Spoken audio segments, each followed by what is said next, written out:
मैंने कांग्रेस के श्री बाजवा जी को सुना, भूपेंद्र जी को सुना और डेरिक ओब्रायन और हमारे अन्ना डीएमके के मित्र को सुना। मैं बहुत जोर से तो नहीं बोल सकता, लेकिन कई बार मुझे ये लगता है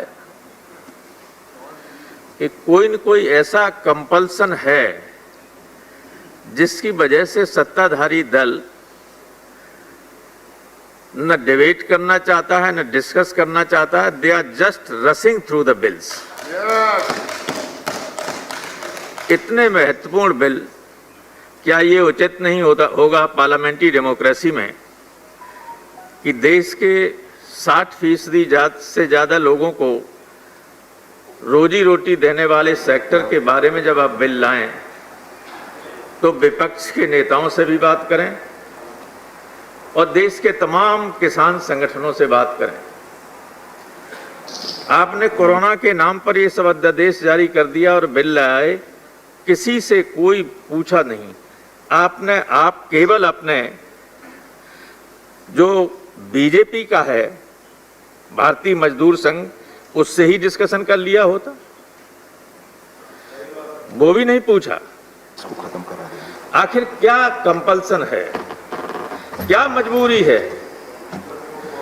भूपेंद्र जी बोल रहे थे कि देश की जीडीपी में एग्रीकल्चर का 12% हिस्सा रह गया। हम आजाद हुए तो 50% था, 14 में लगभग 17-18% था। तो 14 से तो आपकी सरकार है, फिर ये 5-6% जीडीपी में हिस्सा कम कैसे हो गया? मैं जानता हूं कि जब तोमर साहब बात करेंगे तो ऐसा लगेगा कि जी पृथ्वी पर स्वर्ग उतारना चाहते हैं इन बिलों के माध्यम से, लेकिन ये वास्तविकता नहीं है। आप कहते हैं कि डिजिटल इंडिया के रहते हजारों करोड़ रुपया लोग लेके चले गए बैंकों से। किसान की तो बात छोड़िए, जिस दिन किसान डिजिटल से व्यापार करने लगेगा उसे पैसा नहीं मिलेगा, कहां ढूंढता फिरेगा वो अंबानी अडानी को? आपको मालूम है 84% से ज्यादा किसान मार्जिनल है, 3 एकड़ से कम उसके पास जमीन है, वो कहां अपना बेचने जाएगा? ये बड़ी अजीब स्थिति है, जाने किस तरह की बात करते हैं। समानांतर मंडियां हो जाएंगी। आप ये बताइए कि जो अभी मंडी शुल्क से राज्यों को पैसा मिलता है, वो जब कम हो जाएगा तो उसकी क्षतिपूर्ति आप कैसे करेंगे? कोई मैकेनिज्म है आपकी? कोई मैकेनिज्म नहीं। और आपने शुरू में ही कहा था कि कहीं भी किसान मनचाही कीमतों पर बेच सकेगा। क्या आप इसकी गारंटी देते हैं कि किसान की मनचाही कीमतों पर कौन मूल्य मिलेगा? मनचाही कीमतों पर इस शब्द पे जोर दीजिए। आपने कहा था शुरू में इंट्रोड्यूस करते समय इन बिलों को। ये नहीं हो सकता है। क्या मालूम क्या स्थिति होगी? जैसे समानांतर बड़े बड़े लोगों की मंडियां आ जाएं और हमारी एग्जिस्टिंग मंडीज, तो उनके सामने तो इनकी दम घुट जाएगी, ये मुकाबला उनका नहीं कर सकते। उसी तरह से जैसे जियो के सामने हमारा बीएसएनएल दम तोड़ रहा है कि नहीं तोड़ रहा है? बेचने की स्थिति में हो कि नहीं?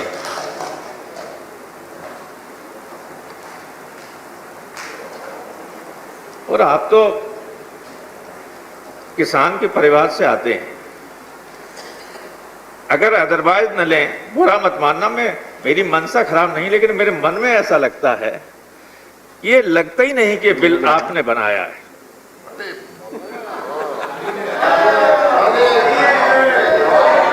क्योंकि कोई किसान का बेटा इस तरह का बिल नहीं ला सकता। इससे आगे की बात नहीं मैं कहना चाहूंगा, लेकिन आप तोमर साहब, आप चंबल के किनारे के रहने वाले, मैं इन बिलों की टेक्निकलिटीज पर नहीं जाना चाहता, क्योंकि जो कुछ है सब किसान विरोधी है, जो कुछ है। मैं सारे लोगों से ये कहना चाहता हूं कि हमारे चंबल की घाटी में इधर इटावा है, उधर भिंड और ग्वालियर है, जिधर से हमारे मंत्री जी आते हैं। वहां एक बहुत बड़े कवि हुए थे शिशु जी,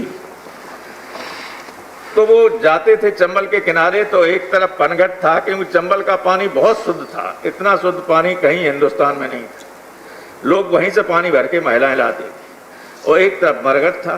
उन्होंने पूरा खंडकाब लखाचन चंबल घाटी पर। Sir, there is 1 minute sir, 1 minute नहीं, 1 minute, there is only 1 minute. देखिए, तो उन्होंने मरघट को 7 मिनट क्या लिखा, मैं सारे लोगों से, हमारे ऊपर भी लागू होता है।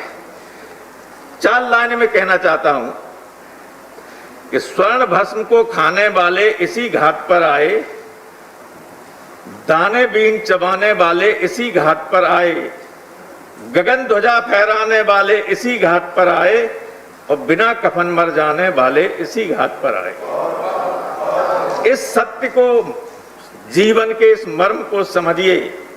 सत्ता में न भी रहें और रहें भी, तब भी जब 10 साल बाद आप गांव के सब खेतों की मेड़ों पर जाएंगे, तो टूटी ही मेड़ें आपसे पूछेंगी कि जब हमारा गला काटा जा रहा था, तब आप संसद में क्या कर रहे थे। उदास लड़के गांव के ये पूछेंगे, उनके चेहरे जो अभी खिले रहते हैं, वो मुरझाए चेहरे ये पूछेंगे कि जब हमारा डेथ वारंट निकाला जा रहा था संसद के जरिए, तो आप संसद में क्या कर रहे थे। क्या जवाब देंगे आप। हम जवाब देने लायक नहीं होंगे। इन 7 मिनट में मैं कुछ नहीं कह सकता, लेकिन जीवन के मर्म को समझिए, और हम सब पर ये लागू होता है। इसलिए ऐसे काम कीजिए कि आने वाले पीढ़ी कभी आपको दोषी न ठहराए। बहुत बहुत धन्यवाद। अब खबरें पाइए सबसे पहले हमारे मोबाइल न्यूज एप्लीकेशन पर। एंड्रॉइड या iOS प्लेटफॉर्म पर जाइए, HW न्यूज नेटवर्क को सर्च कीजिए, डाउनलोड कीजिए और अपनी सुविधानुसार भाषा का चयन कीजिए। खबरों की भीड़ में अपने काम की खबर पाते रहिए। अगर आपको हमारा यह वीडियो पसंद आए तो शेयर कीजिए। अगर यह वीडियो आप फेसबुक पर देख रहे हैं तो आप हमें लाइक कर सकते हैं, ट्विटर पर हमें फॉलो कर सकते हैं और यूट्यूब पर हमें सब्सक्राइब कीजिए।